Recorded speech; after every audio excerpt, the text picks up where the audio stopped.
สบายดีครับผู้ชมพบกับบาวเอ็นคอนจิติโก้และสัมภาษณ์ผู้ชมไส้ผลิตภัณฑ์จิติโก้ที่เพิ่นกินและดีและเห็นผลเนาะมื้อนี้ก็ได้มาลังอยู่กับแม่พุ่นละไปทักทายสบายดีเพิ่นเลยเจ้าสบายดีแม่เจ้าสบายดีเพิ่นแม่สิหยังเนาะ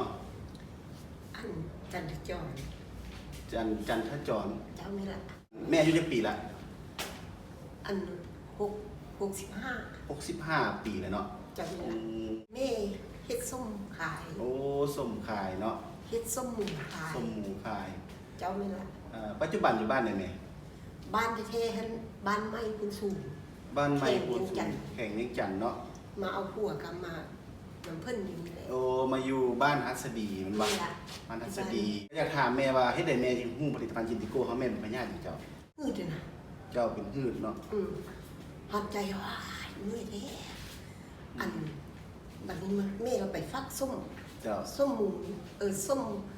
สีมัวเนาะฟักผู้เดียวแม่ปุ๊บ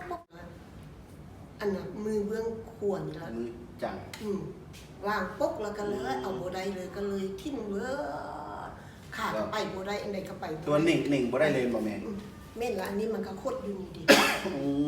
คดอยู่เลยเจ้าบ่เป็นหยังแล้ววันนี้มันคดแล้วก็ไปบ่ได้พอดีได้2ทิศเนาะพี่ที่ว่าแม่หลังจากแม่เป็นแม่นะว่าฟักซีนแล้วล่มที่ว่าเป็นแล้วได้2อาทิตย์ได้2อาทิตย์เจ้ากินแล้วล่ะก็โอ้ยมื้อหน้ามันบ่เอามาอีกกินลงเบิ่งคนมีมันสิเศร้าแท้บ่สมควรเพิ่นเบาบ่เฮาโฆษณาอยู่นี่แหละสำว่าก็มันกินได้มื้อนึง2มื้อละเป็นจังได๋มือละดินได้โอ้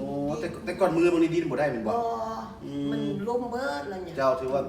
แปลกขึ้นเกือบสิแหละ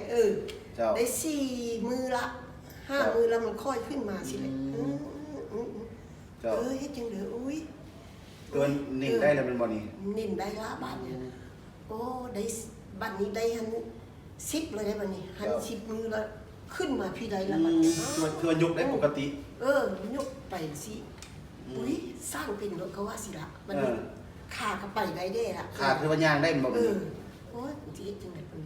คิดเม็ดละเนาะเจ้ายกขึ้นได้ล่ะเจ้า12แล้วโอ้กูขึ้นไปได้เลยถือว่า12เมตรถือว่ายกขึ้นปกติยกขึ้นน่ะสิโอ้ยเจ้าตายสุดก็ส่งควมเพิ่นว่าแกได้เนาะเลยเนาะเจ้ามัน15เมตรอย่างนี้เนาะเจ้าเมตรก็ยกขึ้นสูงยกขึ้นสูงเพิ่นบอกมาแม่เจ้ายกแขนที่มึงสูงมันซะเนาะอันน่ะ20เมตรอะไร20มือเนาะพอดี20เมตรเนาะมันแล้วไปได้แล้วคือว่าย่างไปตามนี้ตามที่เราสอนเงินรอบสานนี่แหละย่างโดดๆไปได้แล้วเจ้าเพิ่นว่าเจ้ากูบ่เอาไม้คันเท้าบ่ไปก็ได้ดอกซั่นย่างไปย่างมาบัดนี้พอดีได้อันหัน30เมตรแล้วกูไปได้หลายกูสิพาไปจังไดก็ไปดูตัว30เมตรถือว่าแม่ใช้ชีวิตยังบ่เชื่อบางคนยังบ่เชื่ออยู่เนาะว่าไปได้แท้บ่แล้วถือว่าตอนนั้นคือว่าเขาตับเบี้ยวแม่ป้านี่ก็ไปเบิดมันบ่ได้คืนมาสิได้เจ้าเบี้ยวลงพี่ป้านี่เบี้ยวไปเลยเนาะเบี้ยวแล้วก็เขาเป็นอัมพาตเจ้านะแม่เพิ่นโทรนำเจ้าโอ้กำเน้นล่ะบัดนี้ท่านผู้ชมที่เพิ่นล้มและกำบ่ได้เนาะตอนนี้มันก็กำได้ปกติแล้วถือว่าไปมาปกติแล้วแม่เนาะแม่กินมาจากกลับนั่นแหละแม่กินมาจากกลับล่ะตัวนี้กินเบิด3กับ4กับเข้า3เอา3-4กับเพิ่นก็เดี๋ยวนี้ก็คือสุขภาพปกติเลยเนาะเนี่ยการกินข้าวแซ่บนอนหลับบ่เดี๋ยวนี้กินข้าวก็แซ่บนอนก็หลับดีบ่ลูกชายกูจะเคยแม่กินข้าวบ่ยังแม่กินเพื่อบำรุงสุขภาพไปเพราะว่าบางที่เขาช่วงเขาเจ็บเนาะบางท่านมันก็ได้สูญเสียแล้วก็กินเพิ่มเข้าไปเจ้ากินไปมันก็มีเหื่อมมีเองไปเจ้าคนกินสุดท้ายนี่ก็อยากให้แม่ฝากถึงท่านผู้ชมทางบ้านเนาะที่ว่าเป็นพยาธิคือแม่คือเป็นคันว่าอัมพาตครึ่งนึงเนาะจนปากเบี้ยวละให้มาซุกแซ่บผลิตภัณฑ์จินติโก้เฮาเนาะเจ้าขอเชิญแม่เจ้าเพิ่นก็เชื่อแท้จริงเจ้ายาตัวนี้เพราะว่าเขาก็ถามว่าหันตลาดโคดินถามแม่เจ้ามึงเป็นอัมพาตจังได๋มึงจะค่อยมาได้เพิ่นว่าโอ้และอีตาเนี่ยเราสัมภาษณ์บ้านนั้นบ้านนี้ก็ไปเบิ่งก็ถือว่ามันดีแท้เนาะแม่เราเอาไปสร้างภาพที่ว่าคนที่ว่ากินได้ดีแท้เนาะก็ถือว่าทางจินติโก้บ่ได้มาซื้อจ้างแม่เนาะอันนี้คือแม่กินแล้วเห็นผลแท้จริงกล้าบอกกับท่านผู้ชมเนาะกินหลายๆก็บูฝนเฮ็ดฝนเฮ็ดจังได๋มันสิเศร้าละมันเจ้า มันเป็นอย่างที่บ่เซา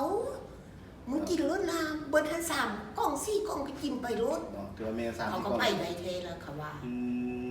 เจ้าสุดท้ายนี่ก็เขาบ่เข้าใจแม่หลายเนาะ เจ้า ให้แม่สุขภาพแข็งแรงเป็นโมไซลูกให้เต้าเนาะ แม่ละ เจ้า ขอบใจห เจ้า ลาย ขอบใจครับผู้ชม